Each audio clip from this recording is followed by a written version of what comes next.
Hello everyone, welcome to the HardReset channel, and today I'm going to show you how to take out the water tank of the Narwal Freo X Plus robot vacuum and mop.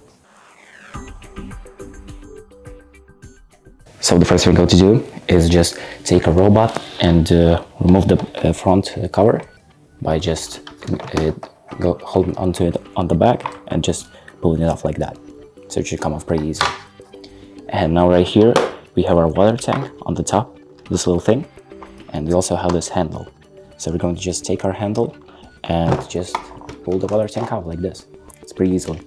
Here you have the cover for the water entrance, so you can fill it up with water from right here.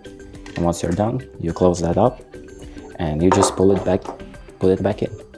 And make sure to take this handle and put it back in place like that. And that's it. Thank you for watching. I hope this video helps, and make sure to like and subscribe.